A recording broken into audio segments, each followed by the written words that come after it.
नमस्कार दोस्तों, स्वागत है आपका मेरे चैनल पे। पिछले वीडियो में हमने देखा था पूरा पाषाण काल। इस वीडियो में हम देखेंगे मध्य पाषाण काल और नवपाषाण काल, दोनों को एक साथ देखेंगे। तो पूरा पाषाण काल में मनुष्य जो था वो आग की खोज तो उसने कर ली थी, लेकिन आग की खोज का उपयोग करना नहीं जानता था। अब इसके बाद उसने आगे विकास करना प्रारंभ किया, जिसके साथ उसने छोटे जानवरों का शिकार करना प्रारंभ कर दिया।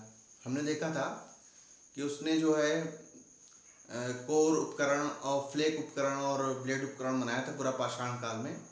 तो उससे जब ब्लेड उपकरण बनने लगे तो उससे छोटे जानवरों का शिकार करना प्रारंभ किया। मध्य पाषाण काल में छोटे जानवरों का शिकार प्रारंभ किया। इससे साथ साथ पशुपालन की भी शुरुआत हो गई। पशुपालन में मुख्य रूप से जो जानवर थे, और कुत्ते का जो है वो मिलता है, कुत्ते पालने का। इसके अलावा सूक्ष्म पाषाण उपकरणों का निर्माण हो गया। सूक्ष्म पाषाण उपकरण से जो पत्थर के उपकरण होते हैं उसको काट के पैने औजार बनाए गए, जिससे छोटे जानवरों का और अन्य ऐसे जीव जंतुओं का शिकार करना प्रारंभ किया गया। तो यहाँ पर सूक्ष्म पाषाण उपकरणों का निर्माण प्रारंभ कर दिया गया। इसके अलावा धनुष, बाण और गुलेल जैसे प्रक्षेपास्त्रों का विकास हुआ।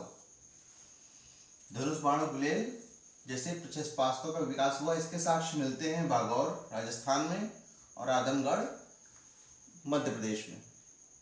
इसके अलावा ब्लेड, बेननी जिसको हम पॉइंट्स कहते हैं, अर्धचंद्र, लुनेट्स जैसे औजार बनाए गए।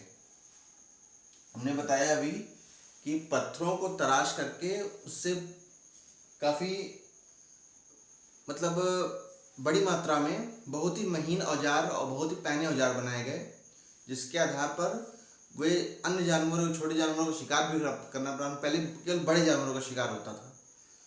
पहले बड़े जानवर जैसे कि हिरण है और जंगली गाय सबका शिकार होता था। छोटे जानवरों को शिकार करने के लिए छोटे औजारों या छोटे महीन औजारों की आवश्यकता पड़ती थी, जो कि इस काल की मुख्य विशेषता है। इसके अलावा अब देखते हैं प्रमुख मध्य पाषाण कालीन स्थल कौन कौन से हैं। सबसे पहले देखते हैं प्रमुख में सराय नहर है। सराय नहर है प्रतापगढ़ में पड़ता है, जो कि यूपी में आता है। इसमें आपको मिले हैं गर्तावास के साक्ष्य, युगल समाधि के साक्ष्य, गर्तावास और युगल समाधि के साक्ष्य मिले हैं। लखनाज में जो गुजरात में है, लघु पाषाण उपकरणों के साक्ष्य मिले हैं और 14 समाधियों के साक्ष्य मिले हैं। लखनाज गुजरात पे। इसके बाद भीमबेटका रायसेन एमपी में पड़ता है, मध्य प्रदेश में पड़ता है। इसमें पेंटिंग के साक्ष्य मिले, कलर के साक्ष्य मिले हैं।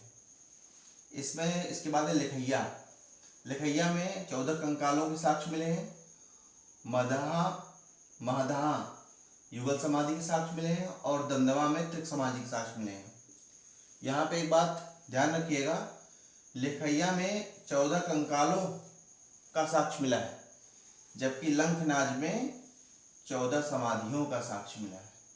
ये एक बेसिक डिफरेंस है दोनों में। लंकनाज में 14 समाधियां मिली हैं, जबकि लिखैया में 14 कंकाल मिले हैं। अब इसके बाद हम आते हैं नवपाषाण काल में, इसको न्यूलिथिक एज भी कहते हैं। यहाँ पे मध्य पाषाण काल को मेसोलिथिक एज कहते हैं, मैक्रोलिथिक एज कहते हैं। मैक्रोलिथिक एज इसीलिए कहते हैं क्योंकि यहाँ सूक्ष्म पाषाण उपकरणों का विकास हुआ था। नवपाषाण काल में काफ़ी सभ्यता, काफ़ी विकास हो चुका था। यहाँ पे मनुष्य जो है वो एक स्थान पर रहने लगा था। जब मनुष्य एक स्थान पर रहेगा तो उसको घर की आवश्यकता पड़ेगी। तो इसी कारणवश जो है हट्स यानी कि झोपड़ी बनाने की शुरुआत हो गई थी। जब झोपड़ी बनाने की शुरुआत हुई तो स्थायी बस्ती का धीरे धीरे विकास हुआ। जब स्थायी बस्ती का विकास होगा तो उसको आवश्यकता पड़ेगी कुछ भोजन की। और पहले क्या था कि घुमंतू और हंटिंग था, इधर उधर चला करता था, तो वो कृषि नहीं की जा सकती।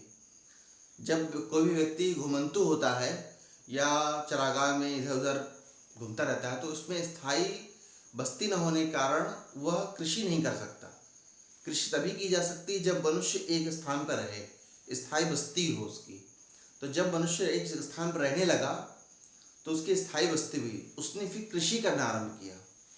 देखिए, नवपाषाण काल की मुख्य विशेषता में है कि उसने कृषि करना आरंभ कर दिया। इसके अलावा इसकी स्थायी बस्ती हुई और झोपड़ी बनने शुरू हो गई, हट्स बनना शुरू हो गए। इसके अलावा मृदभांड निर्माण, मृदभांड का मतलब होता है मिट्टी के बर्तन का निर्माण। अब जब रहेगा कहीं पर स्थायी बस्ती होगी तो उसको आवश्यकता पड़ेगी कि वो किसी बर्तन या कुछ ऐसे पॉट्स की आवश्यकता पड़ेगी जिसमें वो उसको उपयोग में ला सके खाने पीने के। तो मृदभांड मिट्टी के बर्तनों का निर्माण जो है उसको आवश्यकता पड़ी। इसके बाद कुम्हार की चाक। अब मिट्टी के बर्तन जब होंगे, मिट्टी के बर्तन तभी बन पाएंगे जब कुम्हार की चाक होगी। तो इससे पहिए का आविष्कार हुआ। पहिए का आविष्कार जो है इसी समय में हुआ और इससे मिट्टी के बर्तन बनाए जाने लगे। इसके बाद इसके कुछ स्थान देख लेते हैं। इसके पहले आग के उपयोग भी इसमें करना प्रारंभ कर दिया। आग की खोज हो चुकी थी लेकिन विशेष रूप से उपयोग नहीं कर पाता था। इसमें आग का उपयोग भली भांति करना प्रारंभ किया क्योंकि वो रहने लगा था एक स्थान पे, एक स्थान पर रुकने लगा था, स्थायी बस्ती हो गई थी। तो आग का उपयोग करके वो पका पकाया भोजन बनाने लगा, कृषि करना आरंभ हो ही गया था। अब देखते हैं, कुछ स्थान देख लेते हैं। बुर्जहोम, बुर्जहोम में प्राप्त हुए हैं गर्तावास के साक्ष्य। गर्तावास में क्या है, मनुष्य के साथ कुत्ते को दफनाया गया। यहाँ गर्तावास में क्या है, मनुष्य के साथ कुत्ते को दफनाया गया, ऐसा साक्ष्य प्राप्त हुआ है। इसके बाद है गुफकराल। गुफकराल का शाब्दिक अर्थ होता है कुम्हारों की गुफा। इसके बाद चिरान, ये बिहार में पड़ता है। इसमें चिंकारा की सींग से बनी हड्डी के औजार मिले हैं। चिंकारा की सींग से बनी हड्डी के औजार प्राप्त हुए। चिंकारा एक प्रकार की हिरण की प्रजाति होती है, उसकी सींग से बनी हड्डी के औजार प्राप्त हुए हैं। कहाँ से? चिरान से। इसके बाद है चौपानी मांडो। चौपानी मांडो उन्नत झोपड़ियों के साक्ष्य यहाँ से मिले हैं, क्योंकि झोपड़ी हट्स की शुरुआत हो चुकी थी, लेकिन यहाँ चौपानी मांडो से उन्नत झोपड़ियाँ मिली हैं जो कि काफ़ी अच्छे प्रकार की हुई हैं झोपड़ियाँ। इसके बाद कुछ और स्थान है, उत्तनूर, पोचमपल्ली और टेक्कलकोटा। यहाँ से रागी उगाने का साक्ष्य मिला है। रागी एक प्रकार का अनाज होता है, मिलेट्स कहते हैं इसको। और इसके बाद है मास्की, ब्रह्मगिरी, पिकलीहल और संगन कुल्लू। यहाँ राग के टीले या के टीले मिले हैं। तो ये नवपाषाण कालीन संस्कृति और ये इसके स्थान थे। और अगर आपने सब्सक्राइब न किया हो चैनल, सब्सक्राइब कर लीजिए, बेल आइकन को प्रेस कर लीजिए और ऑल का जो आइकन है उसको दबा लीजिए। पूरा वीडियो देखने के लिए धन्यवाद। नमस्कार।